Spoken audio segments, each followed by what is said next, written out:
Hello साथियों, नमस्कार, आदाब, सत श्री अकाल, गुड आफ्टरनून। आई होप आप सभी अच्छे होंगे और आपका डेली रूटीन फॉलो कर रहे होंगे आप और अपनी स्टडी को प्रॉपर टाइम दे रहे होंगे, अपनी पढ़ाई लगातार तरीके से आप कर रहे होंगे। The future depends on what you do today.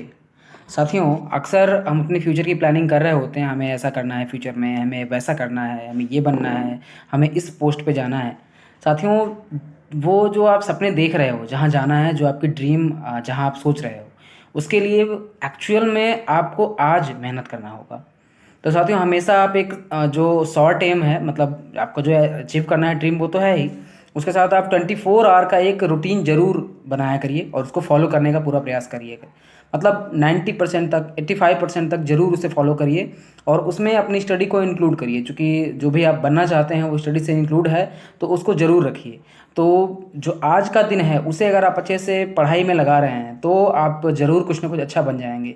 तो साथियों, इसी जोश और मोटिवेशन के साथ हम अपने आज के 15 इंपॉर्टेंट क्वेश्चंस देखते हैं, जो हमारे एग्ज़ाम के लिए काफ़ी महत्वपूर्ण है। आए दिन हमारे एग्ज़ाम में ये आपको देखने को मिलेंगे। और जब भी आप पढ़ने बैठें तो अपनी पेन कॉपी और लेके बैठें चीज़ों को, जो भी आपको इंपॉर्टेंट लगे आप ज़रूर उसे नोट कर लिया करें। साथियों, हमारा पहला क्वेश्चन है, शिव नरवाल ने एशियाई एयरगन चैंपियनशिप में कौन सा पदक जीता है? शिव नरवाल, तो इनके द्वारा जीता गया है स्वर्ण पदक। अब ये कहाँ पे इन्होंने जीता है, किस चीज़ के लिए? तो 10 मीटर एयर पिस्टल स्पर्धा में जीता है इन्होंने, शिव नरवाल ने, एशियाई एयरगन चैंपियनशिप में। तो ध्यान रखिएगा, शिव नरवाल। साथियों, हमारा दूसरा क्वेश्चन है, राखी गुप्ता भंडारी ने किस राज्य के राज्यपाल के प्रधान सचिव का जो है पद संभाला है? तो ये राज्यपाल के प्रधान सचिव का पद संभाला है पंजाब के, किन्होंने? राखी गुप्ता भंडारी जी ने। अब बात है पंजाब की, तो राजधानी चंडीगढ़ है और यहाँ के सीएम हैं भगवंत मान जी, और जो गवर्नर है वो है बनवारी लाल पुरोहित। अब बात करेंगे पंजाब से संबंधित कुछ जो इम्पोर्टेंट करंट अफेयर्स हैं उनकी। तो पंजाब 4 बागवानी एस्टेट स्थापित करेगा। अपने कर्मचारियों के लिए पुरानी पेंशन योजना की वापसी की है पंजाब सरकार ने। राष्ट्रीय पुरस्कार प्राप्तकर्ताओं को मासिक वजीफा देने की घोषणा की है पंजाब सरकार ने। एशिया के सबसे बड़े कंप्रेस्ड बायोगैस प्लांट का उद्घाटन हुआ है, कहाँ पे? पंजाब में। तो ये सारे जो इंपॉर्टेंट चीज फैक्ट हैं और करंट अफेयर हैं, ये पंजाब से संबंधित हैं, आप इन्हें जरूर याद रखिए। साथियों, हमारा तीसरा क्वेश्चन है, $1 ट्रिलियन, $1 ट्रिलियन गंवाने वाली दुनिया की पहली सार्वजनिक सूचीबद्ध कंपनी कौन सी बनी है? तो ये 1 ट्रिलियन जिन्होंने गंवाया है, ये है डॉलर, $1 ट्रिलियन जिन्होंने गंवाया है वो है अमेजन। इस कंपनी ने हाल ही में $1 ट्रिलियन गंवा दिए हैं। तो ये क्यों गंवा दिया है ये भी जान लीजिए। इन्होंने जो है ये कंपटीशन कमीशन ऑफ इंडिया के द्वारा ये इनको गंवाना पड़ा। इनके द्वारा कुछ ऐसी जो है कार्य किए जा रहे थे जिनकी वजह से कंपटीशन को जो है नुकसान हो रहा था। मतलब इनका एक तरीके से एकाधिकार लाने वाली चीज़ों के लिए ये कर रहे थे। तो ये आप ध्यान रखिएगा।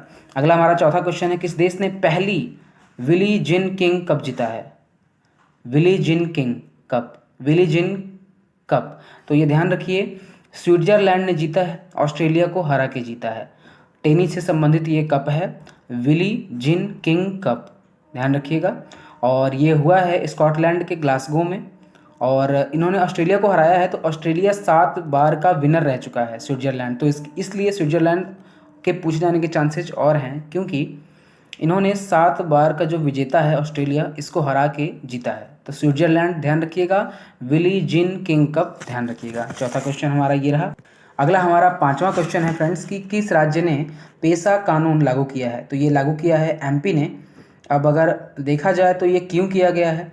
अनुसूचित क्षेत्रों में पंचायत विस्तार के लिए जो है, और एम क्या है? ग्राम सभाओं की सक्रिय भागीदारी के साथ आदिवासी आबादी को शोषण से बचाने के लिए पेसा कानून लाया गया है। और कहाँ पे लाया गया है? तो एमपी में लाया गया है। ये जरूर आप ध्यान रखिएगा।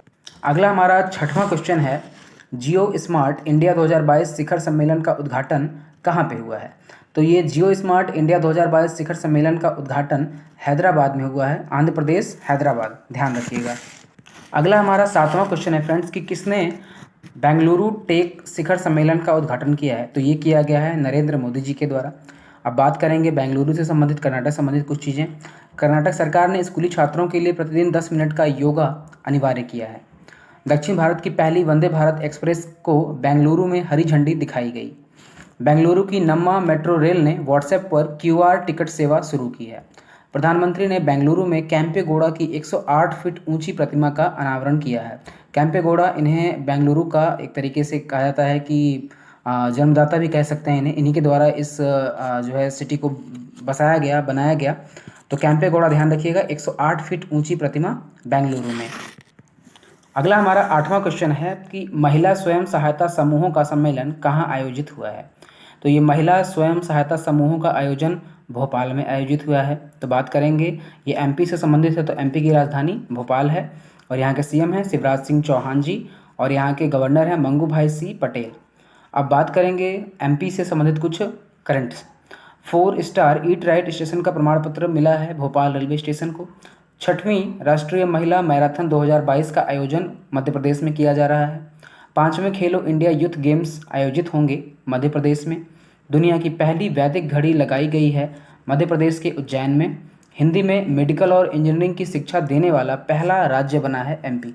तो ये सारे पॉइंट्स एमपी से हैं, आई होप इन्हें आप ध्यान रखेंगे। 9वां क्वेश्चन है, आरएल कश्यप का निधन हो गया, वे कौन थे। तो आरएल कश्यप महान गणितज्ञ थे, ध्यान रखिएगा, गणितज्ञ थे, मैथमेटिशियन आरएल कश्यप। अगला हमारा 10वां क्वेश्चन है, किस देश के धावक केनेज किप्रॉप रेंजू पर 5 साल का डोपिंग प्रतिबंध लगाया गया है। तो ये केन्या के रहने वाले हैं, ये केन्या के धावक हैं केनेथ क्रिपॉप रेंजू। अब बात करेंगे केन्या की, तो राजधानी है नैरोबी और जो यहाँ चलता है करेंसी वो है केनियन शिलिंग। और बात करेंगे प्रेसिडेंट की, तो ये हैं विलियम रूटो। 11वां क्वेश्चन है, किस ऑस्ट्रेलियन क्रिकेटर ने अगले साल टेस्ट क्रिकेट से संन्यास की घोषणा की है। तो ये डेविड वार्नर हैं, ऑस्ट्रेलियन क्रिकेटर डेविड वार्नर। ये अगले साल से टेस्ट क्रिकेट से संन्यास ले रहे हैं, अब इनके द्वारा टेस्ट क्रिकेट नहीं खेला जाएगा। अगला हमारा 12वां क्वेश्चन है, जलवायु परिवर्तन प्रदर्शन सूचकांक 2022 में कौन शीर्ष स्थान पर रहा है। तो हमारा डेनमार्क जो है वो शीर्ष स्थान पर रहा है, हमारा इंडिया 8th रैंक पे रहा है, ध्यान रखिएगा, इंडिया 8वें स्थान पर रहा है। अब बात करेंगे डेनमार्क की, तो राजधानी कोपेनहेगन और जो यहाँ करेंसी चलती है वो है डेनिस क्रोने और यहाँ के पीएम हैं प्राइम मिनिस्टर मेट्टे फ्रेडरिक्सन, ध्यान रखिएगा। 13वां क्वेश्चन है, 2023 के लिए G20 का अध्यक्ष कौन बना है। तो ये भारत बना है 2023 के लिए G20 का अध्यक्ष। अगला हमारा 14वां क्वेश्चन है, किसे सरकार द्वारा आरबीआई के केंद्रीय बोर्ड में निदेशक के रूप में नामित किया गया। तो विवेक जोशी को किया गया है। अब बात करेंगे आरबीआई की, तो रिजर्व बैंक ऑफ इंडिया और इस्टेब्लिश कब किया गया, 1 अप्रैल 1942 को। हेडक्वार्टर कहाँ पे है, मुंबई में है। प्रेसिडेंट कौन है, शक्तिकांत दास, ध्यान रखिएगा, शक्तिकांत दास। अब देख लेते हैं कुछ संबंधित अध्यक्ष और जो नियुक्तियां हुई हैं। राष्ट्रीय हॉकी महासंघ के अध्यक्ष बने हैं तैयब इकराम। विधि आयोग के नए अध्यक्ष बनाए गए ऋतुराज अवस्थी जी। एडिडास कंपनी के सीईओ बने हैं ब्यॉर्न गोल्डेन। प्रसार भारती के सीईओ के रूप में नियुक्त किया गया गौरव द्विवेदी जी को, आईएएस हैं गौरव द्विवेदी। वर्ष 2022-23 के लिए श्रीलंका भारत सोसाइटी का अध्यक्ष चुना गया है, किशोर रेड्डी जी को चुना गया है। राष्ट्रीय स्मारक प्राधिकरण के अध्यक्ष बने हैं किशोर कुमार बासा जी। जीएसएमए के उपाध्यक्ष बने हैं गोपाल विट्ठल और आप जीएसएमए का फुल फॉर्म हमें जरूर बताइएगा कमेंट करके। All India rubber industries association के अध्यक्ष बने हैं रमेश केजरीवाल। तो ये हाल फिलहाल की नियुक्तियां हैं, इन्हें आप जरूर ध्यान रखिएगा। अगला हमारा 15वां और आज का आखिरी क्वेश्चन है, अंतर्राष्ट्रीय सहिष्णुता दिवस कब मनाया गया। तो ये मनाया गया 16 नवंबर को। समाज में सहिष्णुता बढ़ाने एवं जन जन में जागरूकता के लिए यह दिवस मनाया गया। अब बात करेंगे नवंबर महीने की, तो 16 नवंबर से पहले जितने भी नवंबर महीने में इंपॉर्टेंट दिवस हैं इन्हें हम देख लेते हैं। 1 नवंबर को मनाया जाता है विश्व शाकाहारी दिवस एवं 7 भारतीय राज्यों एवं 2 केंद्र शासित प्रदेशों का स्थापना दिवस मनाया जाता है। तो ये 7 भारतीय राज्य हैं केरल, कर्नाटक, आंध्र प्रदेश, पंजाब, हरियाणा, मध्य प्रदेश, छत्तीसगढ़ एवं 2 केंद्र शासित प्रदेश हैं लक्षद्वीप एवं पुदुचेरी। तो इनके द्वारा अपना स्थापना दिवस मनाया गया। 2 नवंबर को मनाया जाता है international day to end immunity for crimes against journalist.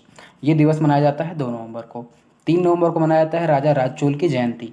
5 नवंबर को मनाते हैं विश्व सुनामी जागरूकता दिवस। 7 नवंबर को मनाया जाता है राष्ट्रीय कैंसर जागरूकता दिवस, शिशु संरक्षण दिवस। तो ये सारे दिवस आप ध्यान रखिए। 7 नवंबर के बाद है 8 नवंबर। 8 नवंबर को मनाते हैं विश्व शहरीकरण दिवस, विश्व रेडियोग्राफी दिवस। 9 नवंबर को मनाया जाता है राष्ट्रीय कानूनी सेवा दिवस। 10 नवंबर को मनाते हैं शांति और विकास के लिए विश्व विज्ञान दिवस। 11 नवंबर को मनाया जाता है राष्ट्रीय शिक्षा दिवस। 12 नवंबर को मनाते हैं विश्व निमोनिया दिवस, लोक सेवा प्रसारण दिवस। 13 नवंबर को मनाया जाता है विश्व दयालुता दिवस। 14 नवंबर को मनाते हैं विश्व मधुमेह दिवस। 15 नवंबर को मनाया जाता है जनजातीय गौरव दिवस। तो ये सारे के सारे जो दिवस हैं इस नवंबर महीने की 16 तारीख तक, 1 से लेकर 16 तारीख तक, तो इन सभी को हमने देख लिया। लास्ट में हमारा आज का क्वेश्चन ऑफ द डे है, वांगला महोत्सव कहाँ मनाया गया। तो ये महोत्सव कहाँ मनाया गया ये आपको हमें बताना है। आपके पास ऑप्शंस हैं, option A Meghalaya, option B Karnataka, option C Andhra Pradesh एवं ऑप्शन डी पश्चिम बंगाल। तो वांगला महोत्सव कहाँ मनाया गया आप हमें कमेंट करके ज़रूर बताइए। आज के लिए फ्रेंड्स इतना ही। आज के जो भी इंपॉर्टेंट क्वेश्चन है आई होप आपने सभी को सही से देखा होगा, पढ़ा होगा और समझा होगा। तो आज के लिए बस इतना ही। अगर वीडियो पसंद आई हो तो लाइक करें, सब्सक्राइब करें, शेयर करें, अपने वैल्यूएबल कमेंट हमें दें, और जिस भी चीज़ के लिए स्पेशल वीडियोज आपको चाहिए हो आप हमें ज़रूर बताएं। हम उस टॉपिक पे वीडियो बनाने का एकदम आवश्यक प्रयास करेंगे और आपको सही से सही कंटेंट पहुंचाने का प्रयास करेंगे। तो फ्रेंड चलते हैं, आज के लिए बस इतना ही। फिर मिलेंगे अगली वीडियो में नए जोश और उमंग के साथ। आप अपनी पढ़ाई को लगातार करते रहिए अनवरत तरीके से। जय हिंद, जय भारत।